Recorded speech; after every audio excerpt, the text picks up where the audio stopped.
Hello everyone, a very pleasant day to you. Here are the top stories. These are: track record not tribe will decide 2027, Peter Obi replies Umahi. Granted clemency to drug lords, murderers, yet Nnamdi Kanu has endured dehumanization, Senator Obi Aguocha. On the foreign scene, Trump arrives in Israel as first 7 hostages freed. A very good day to you and welcome to First Nas News Port Harcourt. I am Becky Osoro. Now the news in details. Labour Party's 2023 presidential candidate Peter Obi has faulted Minister of Works David Umahi over his claim that it is not yet the turn of the Southeast to produce Nigerian's president in 2027. Umahi, in a media interview, urged Southeast politicians to drop their presidential ambitions and support President Bola Tinubu's re-election bid. Reacting through his media aide, the national coordinator of the Obedience Movement Worldwide, Dr. Yunusa Tanko, Obi said leadership is a democracy, is determined by the people, not by political elites.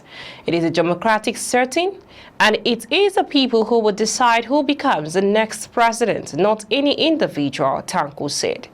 Performance and track record, not tribe, will determine what the people want. That is how it should be, he added. He noted that while regional rotation should not ordinarily define Nigerian politics, it has become part of the nation's political reality. He said, ordinarily we shouldn't be having talks about whether it should be a southern or northern candidate. But since it has already been established for the unity of this country, the status quo should remain. His words: no, it is not our time yet. We are the 17 Southern governors met in Asaba before the 2023 election and agreed that the next president should come from the South. The crown came upon President Bola Tinubu. He has to finish his 8 years, which belong to all of us, both South and North. After 2031, the Southeast can view. The former Ebonyi governor maintained that the Tinubu's administration have been fair to all regions, particularly the Southeast, citing multi-billion naira infrastructure projects such as the Enugu to Onitsha Road, Port Harcourt to Aba Umahia Enugu Dual Carriageway, and the Abakaliki-Benue Boundary Trans-Sahara Road. Right now, President Bola Tinubu does not want to know where you come from. He is treating everybody very nicely, Umahi said. You are listening to news on First Nas News Port Harcourt. Let's go for a short break where we return and bring to you more details. As Senator Obi Aguocha says granting clemency to drug lords, murderers, yet Nnamdi Kanu has endured dehumanization. On the foreign scene, Trump arrives in Israel as first 7 hostages freed. Please stay tuned. Welcome back. In case you're just joining us, you're listening to news on First Nas News Port Harcourt. We now bring you the rest of the news. House of Representatives member representing Kanu, Umahia North and Umahia South Federal Constituency of Abia State, Obi Aguocha, has accused President Bola Tinubu of applying different standards of justice to the Igbo ethnic group compared to other regions of the country. He spoke in a media interview against the backdrop of the continued detention of the leader of the indigenous people of Biafra, IPOB, Nnamdi Kanu, and the recent presidential pardon.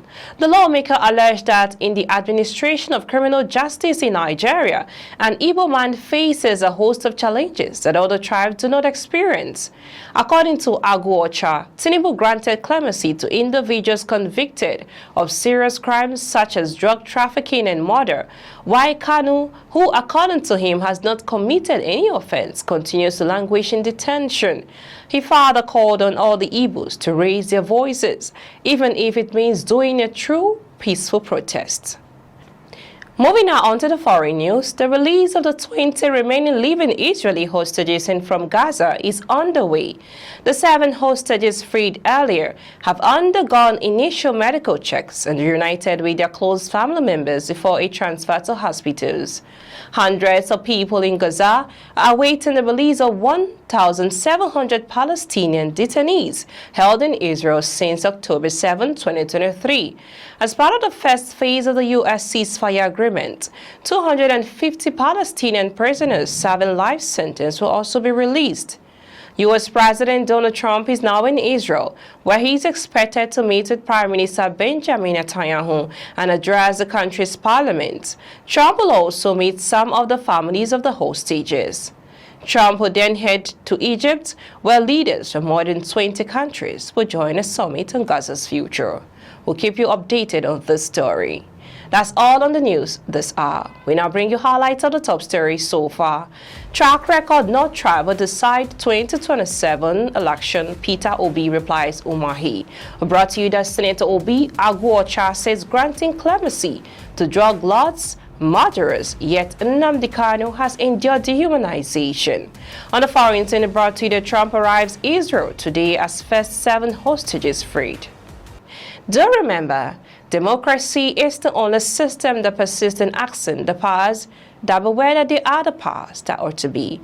I am Vicky Osara from I and the entire team in Port Harcourt, Nigeria. Many thanks for watching. Bye for now.